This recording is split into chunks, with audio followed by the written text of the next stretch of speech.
In addition to the Paironormal Carnival Minor Island bringing new designs and sounds for the paranormal monsters, this island also introduced a bunch of new mechanics for how to obtain monsters, which is amazing. It's honestly one of the most innovative islands ever added to the game. But one thing the BBB added here that truly makes it one of the most insane islands in My Singing Monsters is the fact that Paironormal Minor monsters can produce wildcards.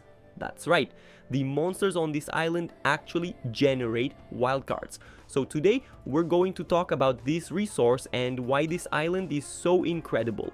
I'm sure many of you have already seen the memes about it. Everyone in the community has been joking around saying things like, oh my god, they produce wildcards. So yeah, I know most of you already knew about it thanks to all those posts. Now, talking about the wildcard production, this is the first island where you can obtain these resources easily. Before, the only way to get wildcards was through the Celestial Island, using the early ascension option. If you failed the process, you'd receive wildcards as compensation.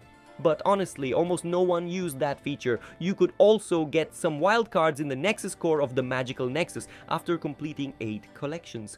Because of how rare and inconvenient it was, this resource was almost forgotten in the game. But now, you might wonder, what are wildcards actually for? When using the fill button, a message appears asking if you want to use wildcards, along with an option to toggle their use on or off. Using wildcards will reduce the amount of diamonds required to fill a monster's inventory. Unlike other items, like relics in the Crucible, you can't manually choose how many wildcards to spend. If you enable them, the game will use as many as possible to replace missing eggs or monsters until the inventory is complete, or until you run out of wildcards. So basically, for any monster that requires inventory completion, you can use wildcards to fill it for free, or to cut down on diamond cost when speeding up the process. That's honestly amazing. For example, here's a rare Woblin.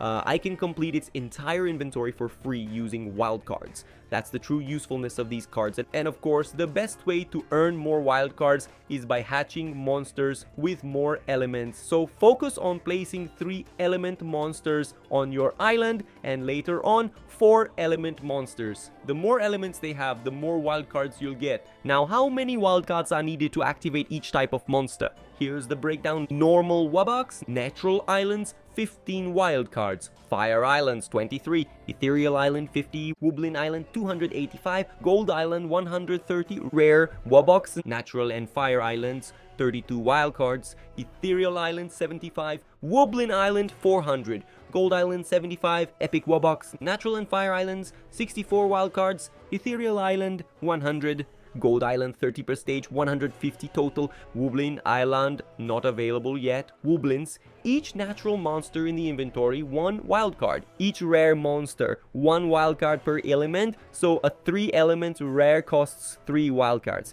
Epics, natural epics 2 wildcards per element, Fire epics 3 wildcards per element, Amber Island monsters, vessels 1 wildcard per monster, Young Celestials 1 wildcard per monster, Adult Celestials 1 per natural, magical or fire monster, Seasonals and Mythicals 2 wildcards each. So to sum it all up, this new resource makes it way easier to complete the inventories of tons of monsters, whether they're rare, epic or even common versions. This island really helps simplify that process. Of course, it won't give you hundreds of wildcards per day, but with a bit of patience, you can save up plenty and then use them anytime to instantly complete a monster, which is just incredible. I know that many beginners won't have access to this island yet, but it's definitely one of the best islands to focus on as soon as possible. Whenever you can, invest time in this island. Once we have all the monsters available, we'll also be able to figure out which setups are best for farming wildcards and other interesting stuff. Overall, this is easily one of the best islands in the entire game for players who want to progress quickly. So if you were still wondering, yes, this is absolutely one of the top islands for obtaining one of the most powerful and useful resources in My Singing Monsters. And that's it for today's video. I hope you enjoyed it. Comment below if you're excited to collect tons of wildcards and if you already know which monsters you'll spend them on. That's all for now. See you in the next one.